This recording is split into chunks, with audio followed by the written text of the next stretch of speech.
எனக்கு அடிக்கடி வந்து இப்போ கரண்ட் ஜென்ரேஷன் அதாவது காலேஜ் முடிச்சு ஒரு 2 இயர்ஸ் 3 இயர்ஸ் அந்த மாதிரி இருக்கிறவங்க வந்து வர மெசேஜ் என்ன அப்படின்னா வந்து அண்ணா நான் எதுக்காக வந்து இதெல்லாம் பண்ணணும், எதுக்கு வந்து நான் உழைக்கணும், எதுக்கு அதை பண்ணணும், எதுக்கு இதை படிக்கணும், எனக்கு எதுக்கு இந்த அக்ரெசிவான லைஃப் எனக்கு பிடிக்கல, ஹியூமன்ஸை பிடிக்கல, ஹியூமன்ஸ் அனிமல்ஸை கொள்கிறாங்க அப்படின்னு சொல்லிட்டு இது ஒருத்தங்க இல்லை நிறைய பேர் வந்து இந்த மாதிரி மெசேஜஸ் அனுப்புகிறாங்க.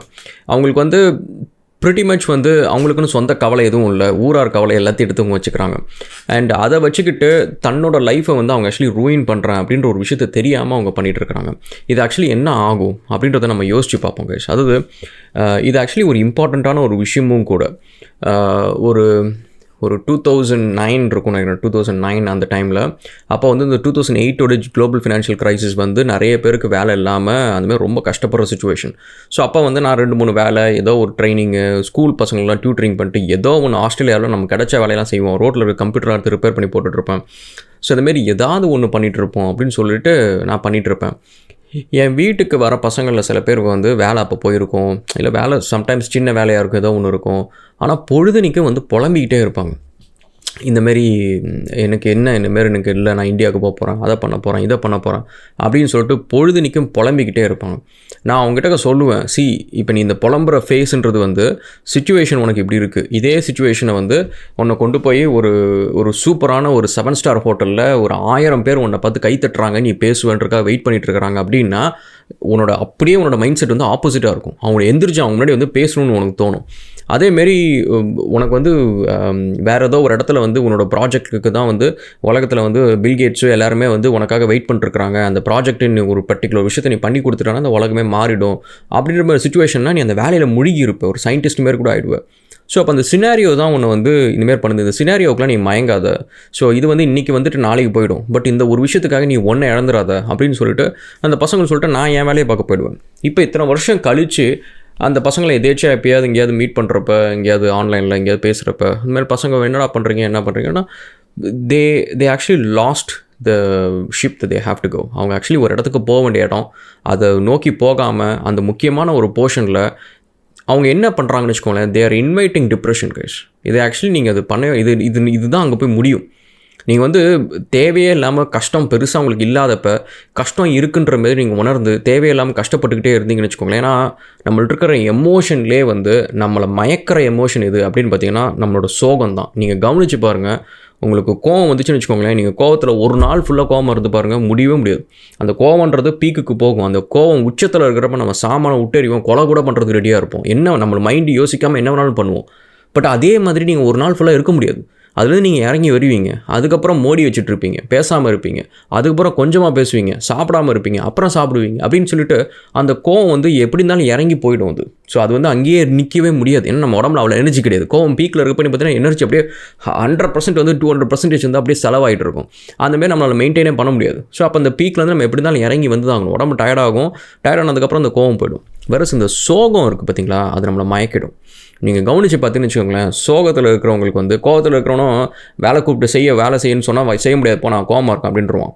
அதுக்கப்புறம் வந்து வேலை செஞ்சு தான் ஆகணும் அப்படின்ட்டு அவன் உணர்ந்து வந்து செய்வான். ஆனால் சோகத்தில் இருக்கிறவனுக்கு வந்து அந்த வேலை செய்யலைனாலும் பரவாயில்ல, நான் அதனால் அழிஞ்சாலும் பரவாயில்ல, எனக்கு என் சோகம் தான் முக்கியம், எனக்கு இவ்வளோ பெரிய கஷ்டம் வந்துடுச்சு, எங்கள் வீட்டில் எனக்கு பிடிச்சவங்க வந்து என்னை விட்டுட்டு போயிட்டாங்க, என்னை இறந்துட்டாங்க, என் கேர்ள் ஃப்ரெண்ட் போயிடுச்சு அப்படின்னு சொல்லிட்டு எனக்கு இதுக்கு மேலே எனக்கு வாழ்க்கையில் புதுசாக ஒரு சேஞ்சே தேவையில்லைன்னா அந்த மொமெண்ட்டில் அவங்க முடிவு எடுத்துகிட்டு இந்த வேலை போனாலும் பரவாயில்ல அப்படின்னு சொல்லிட்டு எனக்கு சோகம் தான் முக்கியம் அப்படின்றது சோகம் நம்மளை மயக்கிடும். ஸோ இப்போ இது எதுக்கு சொல்கிறோம் அப்படின்னா, நம்மளுக்கு வந்து இந்தமாரி ஒரு டெம்பரரியான ஒரு சுச்சுவேஷனில் இருக்கிறப்ப அதை நீங்கள் வச்சுக்கிட்டு நீங்கள் தேவையில்லாமல் ஒரு டிப்ரெஷன் நீங்கள் இன்வைட் பண்ணிக்காதீங்க. நீங்கள் அந்த சோகத்திலே ரொம்ப நேரம் இருந்தீங்கன்னா it will lead to depression. ஏன்னா எதுவுமே பழக்கம் மாதிரி தான் கைஸ். டெய்லி நீங்கள் வந்து ஒரு சமயத்தில் வந்து ஒரு பர்டிகுலர் ஷோ நீங்கள் பார்க்குறீங்க, ஈவினிங் வந்து டிவியில் வந்து ஃப்ரெண்ட்ஸ் ஷோ நீங்கள் பார்க்குறீங்க அப்படின்னா டெய்லி ஈவினிங் வந்து உங்களுக்கு பார்க்கணும்னு தோணும். அதேமாரி டெய்லி நீங்கள் நைட்டு படுத்தவொடனே அன்றைக்கி நினச்சி நீங்கள் கவலைப்படுறீங்க, உங்கள் வாழ்க்கையை நினச்சி அடுத்து எதுவுமே நம்ம பண்ணல, எதுவுமே சாதிக்கலையே அப்படின்னு நினச்சிங்க கவலைப்பட்டுட்டு அதுக்கான ஆக்ஷன் எடுக்காமல் அடுத்த நாள் வந்து தூங்குனீங்கன்னு வச்சுக்கோங்களேன், நீங்கள் நேற்று கவலைப்பட்டது உண்மைதான் நீங்கள் ப்ரூவ் பண்ணிடுவீங்க. நீங்கள் அதுக்கப்புறம் வந்து மாற்றி வேறு என்ன யோசிக்க போகிறீங்க. நீங்கள் கவலைப்படுற கரெக்டு, அந்த கவலைப்பட்டு வாழ்க்கையை மாற்றணுன்றதுக்காக என்ன பண்ண அப்படின்னு கேட்டிங்கன்னா ஒன்றுமே இல்லை, சரிப்பா திரும்ப கவலைப்படு அப்படின்ட்டு திரும்ப அடுத்த நாளும் உங்களுக்கு கஷ்டமாக இருக்கும். எனக்கு அப்பா அம்மா இல்லை, எனக்கு நல்ல ஃப்ரெண்ட்ஸ் இல்லை, என்கிட்ட யாருமே பேச மாட்டேங்கிறாங்க, நான் அழகாக இல்லை, உயரமாக இல்லை, கருப்பாக இருக்கேன், இப்படின்ட்டு 1000 விஷயம் நம்மளுக்குள்ளார இன்ஃபீரியாரிட்டி காம்ப்ளெக்ஸ், இன்செக்யூரிட்டிஸாக இருக்கட்டும், இல்லை நம்ம முயற்சி எடுத்து மாற்ற முடிகிற விஷயத்தை கூட முயற்சி பண்ணாத விஷயங்களாக இருக்கட்டும், இது எல்லாத்தையும் போட்டு மண்டையில் போட்டுட்டு நம்ம உட்காந்துட்டு யோசிச்சிட்டே இருந்தோம்னா அதுக்காக ஆக்ஷன் எடுக்கலன்னா எப்படி மாறும்? ஒரு சில விஷயம் நம்ம கண்ட்ரோலில் கிடையாது. ஸோ நம்ம யோசிக்கிற மாரி வந்து லெட்ஸே நம்ம வந்து ரித்திக் ரோஷன் மாரி அழகாக இல்லை அப்படின்னா நம்ம என்ன பண்ண முடியும்? இப்போ நம்ம பிளாஸ்டிக் சர்ஜரி பண்ணி மாற்றவும் முடியும், நம்ம என்ன ஆக்டராக இருக்க போகிறோம், நம்மளுக்கு அது யூஸ்ஃபுல்.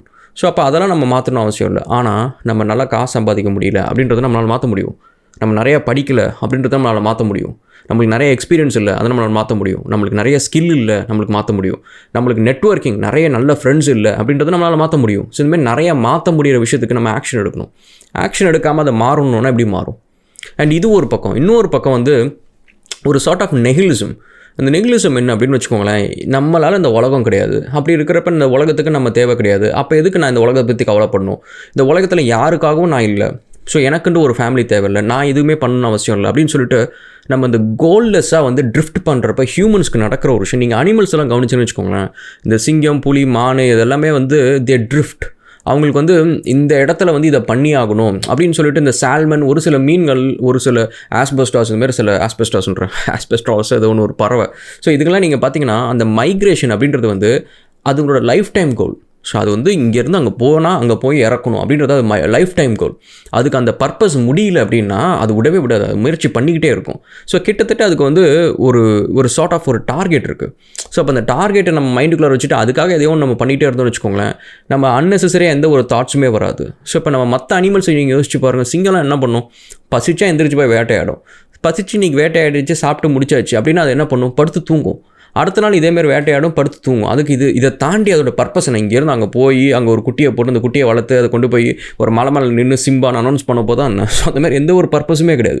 ஸோ அப்போ அதுங்க ட்ரிஃப்ட் பண்ணுற மாரி மனுஷங்க ட்ரிஃப்ட் பண்ணால் என்ன ஆகும் அப்படின்னா, முக்கால்வாசி வந்து மனுஷன் வந்து டிப்ரெஷனில் போய் முடிவான். ஏன்னா மனுஷங்க மற்ற மிருகம் மாதிரி கிடையாது. நம்மளால் அப்படியே நம்ம லைஃப்பை ட்ரிஃப்ட் பண்ணி போகிறது, நம்ம ப்ரிவிலேஜாக இருக்கிறப்ப நம்ம ஈஸியாக பண்ணிடலாம். இன்றைக்கி வந்து உங்களுக்கு ஒரு நல்ல ஹெல்த் இருக்கும், வெல்த் இருக்கும், நல்ல சாப்பாடு இருக்கும், வீட்டில் அப்பா அம்மா இருப்பாங்க, சொந்தக்காரங்க இருப்பாங்க, நம்மளை சுற்றி எந்த ஒரு கவலையுமே இருக்காது. நம்மளுக்கு வந்து சம்பாதிக்கணும்னு ஒரு பிரச்சனை இல்லை, வேலை இருக்குது, ஹெல்த்தை பற்றி பிரச்சனை இல்லை, இன்றைக்கி நம்ம வந்து ஃபிட்டாக இருப்போம் அப்படின்னு சொல்லிட்டு இது எல்லாம் நம்ம கையில் இருக்கிறப்ப நம்மளுக்கு என்ன ஒன்றுமே இதுக்கப்புறம் என்ன கவலையும் இல்லை, ஒன்றும் இல்லை, நம்ம லைஃப்பில் அப்போ என்ன இருக்குது அப்படின்னு சொல்லிட்டு நீங்கள் அந்த ட்ரிஃப்ட் ஆக ஆரம்பிச்சிங்கன்னு வச்சுக்கோங்களேன். அப்போ என்னென்ன விஷயங்கள் நம்ம பண்ணுவோன்றதை நீங்கள் யோசிச்சு பாருங்கள். ஹெல்த்து கையில் இருக்கிறதுனால அதோட அருமை தெரியாது.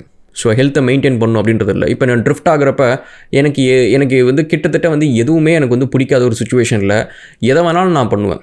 நீ சும்மா தண்ணி அடிக்க கூப்பிட்றியா, நான் வருவேன். சும்மா எனக்கு நொறுக்கு தீனியை சாப்பிடணும்னு பிடிக்குதா, நான் சாப்பிடுவேன் அப்படின்னு சொல்லிட்டு. ஏன்னா அந்த ஹெல்த்து போனால் என்ன ஆகும் அப்படின்ற கவலை எனக்கு இன்றைக்கி கிடையாது. ஸோ அப்போ அதுக்காக நான் ஹெல்த்தை ஒரு பக்கம் லூஸ் பண்ணுவேன். என் உடம்பு குண்டாகுது, என் உடம்பு வந்து இப்படி ஆகுது அப்படி ஆகுது அப்படின்றத நான் கவலைப்படாமல் நான் பாட்டுக்கும் போய்கிட்டே இருப்பேன்.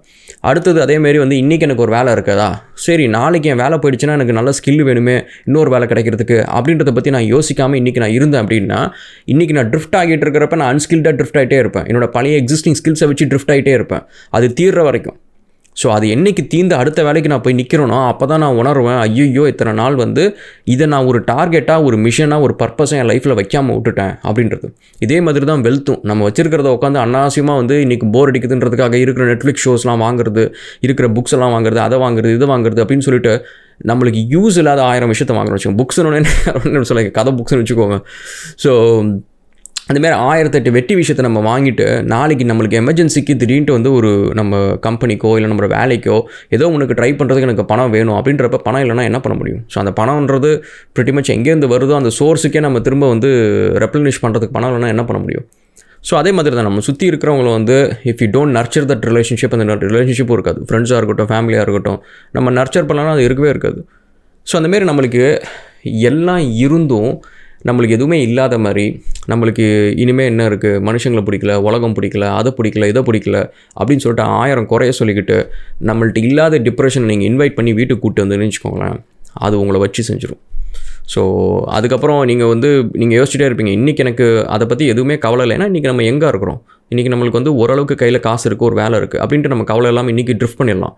ஒரு 5 இயர்ஸ் 6 இயர்ஸ் 7 இயர்ஸ் கழித்து என்ன ஆகும் அப்படின்னு பார்த்தீங்கன்னா ஹெல்த்து போயிடும், நீங்கள் குண்டாயிடுவீங்க, உங்களுக்கு இன்றைக்கி இருக்கிற கான்ஃபிடென்ஸ் வந்து நீங்கள் உடம்புல வந்து இருக்கிற ஃபிட்னஸும் உங்கள்கிட்ட இருக்கிற ஹெல்த்தும் உங்களுக்கு கண்ணாடியில் பார்த்தா உங்களுக்கு ஓரளவுக்கு உங்களை பிடிக்குது அப்படின்ற ஒரு சில விஷயம் இருக்கிறதுனால உங்களுக்கு அது ஒரு கவலையாக தெரியல. ஒரு 6 வருஷம் 7 வருஷம் கழிச்சு உங்களுக்கு உடம்பு பெருசாகிடுச்சு அப்படின்றப்ப கண்ணாடியை பார்க்குறப்ப அதுவே உங்களுக்கு எக்ஸ்ட்ரா டிப்ரெஷனாக இருக்கும். நம்மளுக்கே நம்மளை பார்க்குறதுக்கு ஒரு இஷ்டமான ஒரு விஷயமாகவே இருக்காது. ஸோ நெக்ஸ்ட்டு உங்களுக்கு இருக்கிற வெல்த்து செலவு பண்ணிட்டீங்கன்னு வச்சுக்கோங்க. நாளைக்கு யாராவது ஒருத்தங்க நம்மளுக்கு எமர்ஜென்சின்னு போய் நிற்கிறப்ப காசு கொடுக்காதப்ப நம்மளை எப்படி ட்ரீட் பண்ணுறாங்க, இதுக்கு முன்னாடி நம்மளை எப்படி ட்ரீட் பண்ணாங்க, இப்படி பண்ணுறாங்க அப்படின்றப்ப தான் உங்களுக்கு தெரியும். ஸோ ஐயோ நம்ம என்னத்தை மிஸ் பண்ணிட்டோம், தப்பு பண்ணிட்டோம் அப்படின்றது நம்மளுக்கு தோணும். ஆனால் அந்த டைமில் நம்ம ஃபிக்ஸ் பண்ணுறது ரொம்ப கஷ்டம் கைஸ். இன்றைக்கி நீங்கள் ஃபிக்ஸ் பண்ணுறது ரொம்ப ஈஸி. நீங்கள் ஒரு 8 வருஷம் 10 வருஷம் உங்களோட ப்ரைம் டைம் இந்த உலகத்துக்கு நீங்கள் தேவைப்படுற டைமை விட்டுட்டு இந்த உலகம் வந்து நீங்கள் வந்து உலகத்தை டிபெண்ட் பண்ணுற சுச்சுவேஷனில் போய்ட்டு எனக்கு இதெல்லாம் மாறணுன்னா ரொம்ப கஷ்டம். அண்ட் அதேமாரி வந்து இன்றைக்கி நான் ஆம்பிஷன் இல்லாமல் ட்ரிஃப்ட் பண்ணிடலாம். ஸோ எனக்கு இதுக்கு நான் ஆம்பிஷன் கிடையாது, நான் வந்து ஆண்டர்ப்ரனர் ஆகணும் எனக்கு என்ன அவசியமாக என்ன, ஸோ நான் அதை ஆகணும் இதாகணும் எனக்கு என்ன அவசியமாக என்ன அப்படின்னு சொல்லிட்டு இப்போ நீங்கள் ட்ரிஃப்ட் பண்ணிடலாம். அடுத்த ஜென்ரேஷன் வந்து உங்களோட வேலைகள், உங்களோட ஆப்பர்ச்சுனிட்டிஸ், நீங்கள் சாதிக்கணும்னு நினச்ச விஷயங்கள் எல்லாத்தையும் அவங்க எடுத்ததுக்கப்புறம் உங்களுக்கு அந்த ஷிப்பை நீங்கள் மிஸ் பண்ணிட்டு கொஞ்சம் தூரம் தள்ளி நின்று பார்க்குறப்ப தான் தெரியும் ஐயோ மிஸ் பண்ணிட்டோமே, ஒரு வேளை போயிருக்கணுமோ அப்படின்னு சொல்லிட்டு. So guys, don't let your life drift. And especially உங்களுக்கு தேவையில்லாத உங்களுக்கு இந்தமாரி தாட் ப்ராசஸ் நீங்கள் ஹார்பரே பண்ணாதீங்க. எனக்கு வந்து என்ன பண்ணணுன்னு தோணலை, இந்தமாரி நீங்கள் ஐடியலாக உங்களை வச்சுருக்காதீங்க. உங்களுக்குன்னு ஒரு பர்பஸை இன்வென்ட் பண்ணிக்கோங்க. ஸோ ஹியூமன்ஸால் வந்து நீங்கள் வந்து ஒரு பர்பஸ்லெஸ்ஸாக வந்து இன்றைக்கி இருந்துடலாம். ஸோ ஒரு 10 வருஷம் கழித்து நீங்கள் வந்து திடீர்னு ஓகே என்னோடய லைஃப் வந்து இப்போ இருக்கிற இவங்க இருக்காங்கள்ல இவங்கள மாரி மாறணும், இப்போ பில்கேட்ஸ் எலான் மஸ்க் மாரி நான் ஆகணும், எனக்கு வந்து கமல்ஹாசன் மாரி ஒரு பெரிய ஆக்டர் ஆகணும், எனக்கு வந்து சித்து ஸ்ரீராமா ஸோ அந்தமாரி ஒரு நல்ல மியூசிக் டைரக்டர் ஆகணும், சரி பாடகர் ஆகணும், ஏஆர் ரஹ்மான் மாதிரி மியூசிக் டைரக்டர் ஆகணும் இப்படின்ட்டு நீங்கள் ஏதாவது ஒன்று யோசிச்சிங்கன்னா அந்த 7 வருஷத்துக்கான அந்த உழைப்பை போட்டால் தான் அங்கே போய் நிற்க முடியும். திடீர்னு ஆகணும்னு நினச்சா நிற்க முடியாது. ஸோ அதனால் திங்க் அபவுட் இட் கைஸ். எனக்கு எஸ்பெஷலி இப்போ நிறைய அந்த யங்கர் ஜென்ரேஷன் மக்களுக்கு வந்து ஏன்னா they come from a privileged mind set. So அந்த 90s கிட்ஸ் மாதிரி கிடையாது. அவங்களுக்கு எதுவுமே ஒரு விஷயம் வந்து ஏங்கி வந்தது கிடையாது, எல்லாமே வந்து கேட்டோன்னே கிடைக்குது. பைக் வேணுமா ஈஸியாக வாங்கிடலாம். அண்ட் ஏன்னா இப்போ எல்லாருக்கிட்டையும் வந்து தே ஹாவ் சம் மணி. அந்த சம் மணி நம்ம கையில் இருக்கிறதுனால ஒரு அட்வான்டேஜ் என்னென்னா banks can give you loan. So இப்போ வந்து loans are accessible, cash app இருக்குது, கிரெடிட் கார்டு இருக்குது. So people can get everything they want. எனக்கு தெரிஞ்சு கடைசியாக நான் பேசி almost like I'm seriously saying that நான் வந்து கிட்டத்தட்ட ஒரு 5000 பேர்கிட்ட இன்ஸ்டாகிராமில் லிங்க்டின்லாம் பேசியிருப்பேன். எனக்கு தெரிஞ்சு யாருமே வந்து ஆனால் எனக்கு வந்து அதை வாங்கணும் இதை வாங்கணும் அப்படின்னு சொல்லிட்டு இதுக்காக நான் இத்தனை வருஷம் வெயிட் பண்ணேன் அப்படின்ற மாதிரி எதுவுமே பசங்க வந்து ஏங்கின மாதிரி எதுவுமே கிடையாது. ஸோ ஏன்னா எல்லாருக்கிட்டையுமே எல்லாமே ஒரு ஸ்மார்ட் ஃபோன் கையில் வந்துருச்சு, லேப்டாப் வந்துருச்சு, ப்ரிட்டி மச் வந்து அவங்களுக்குன்ட்டு இந்த ஏக்கமே இல்லாத ஒரு வாழ்க்கைனா ஐ திங்க் இப்படி தான் இருக்கும்னு நினைக்கிறேன். எனக்கு வந்து எங்கள் அப்பா அம்மா வந்து என் பசங்களுக்கு வந்து டாய்ஸ் வந்து குப்பை மேலே வாங்கிட்டு வந்து கொடுப்பாங்க. எல்லோரும் எல்லாம் அந்த தாத்தா பாட்டி அந்த தாத்தா பாட்டி எல்லோரும் எங்கள் சொந்தக்காரங்க எல்லாருமே வந்து பசங்களை பார்க்க வந்தால் உடனே ஒரு ஹாட் வீல்ஸ் ஏதோ ஒரு கார் வாங்கிட்டு வந்துடணும். நான் அவங்கள்ட்ட திரும்ப சொல்கிறது என்ன அப்படின்னா வந்து பசங்கள்ட்ட அவங்களுக்கு 2 கார் 1 கார் இருக்கிறப்ப தான் அந்த காரை வச்சு விளையாட பிடிக்கும். அதுவே 1000 கார் ஆயிடுச்சு, அது சுற்றி கார் எங்கே பார்த்தாலும் கார் இருக்குது அப்படின்னா அது ஸ்பெஷலாகவே தெரியாது. அவனோட க்யூரியாசிட்டி நீங்கள் கில் பண்ணுறீங்க. அவனை வச்சு ஏதோ ஒன்று கற்றுக்கணும், ஏதோ ஒன்று செய்யணும், ஏதோ ஒரு ஆர்வத்தில் ஏதோ படிக்கணும்னு நினைக்கிறான். அவனுக்கு அது எதுவுமே இல்லாமல் போயிடும். இப்போ ஸோ கிட்டத்தட்ட அப்படி தான் இருக்குது. நம்ம we are overwhelmed with our privileges. So நம்மளை சுற்றி வந்து நம்மளுக்கு எல்லாமே இருக்குது, இன்ஃபர்மேஷன் எல்லாம் இருக்குது. டிவி ஆன் பண்ணால் ஓடிடி வந்துடுது, we are accessible for everything. So நம்மளுக்கு எல்லாமே இருக்குது, எதுவுமே இல்லைன்ற ஒரு சுச்சுவேஷன் இருக்குது. அதனால் நம்மளுக்கு பசி இருக்கும். தேடல் இருக்கிற உயிருக்கு தான் கைஸ் ஆக்சுவலி நீங்கள் வந்து பசி இருக்கிற உயிர் தான் வந்து தேடி எதையாவது ஒன்று ஓடும். ஸோ உங்களுக்கு ஒரு பசியே இல்லை அப்படின்னா கஷ்டம்தான். ஸோ அதனால் பசியை கொஞ்சம் வச்சுக்கோங்க. அண்ட் ஸோ இந்தமாரி தேவையில்லாத எதுவுமே எனக்கு லைஃபுக்கு தேவையில்லை அப்படி இப்படின்னு நான் சீரியஸாக அது கொண்டு போய் takes you to depression and sometimes சூசைடலாக தாட்ஸ் வந்து எனக்கு வருதுன்னு சொல்கிறவங்கள்ட்ட கூட பார்த்தீங்கன்னா இந்தமாரி சினாரியோஸ் இருக்கும். So think about it. Will see again another video guys and thank you so much for all your love and support and cheers. And வேளச்சேரியில் வந்து ஃபீனிக்ஸ் மால் ஆப்போசிட்டில் வந்து நம்மளோட ஸ்டுடியோ ஒன்று இருக்குது, வர்ச்சுவா ஹப். அதோட பக்கத்தில் வந்து ஒரு ஸ்டுடியோ இருக்குது. அதில் podcast, video, product photo shoots எல்லாமே பண்ணுறோம். நம்மளோட வீடியோஸ் எல்லாம் எடிட் பண்ணுறதெல்லாம் அந்த டீம் தான் பண்ணுது. ஸோ உங்களுக்கு ஏதாவது பாட்காஸ்ட் ஏதாவது ஒன்று பண்ணணும் அப்படின்னா அங்கே விசிட் பண்ணி பாருங்கள்.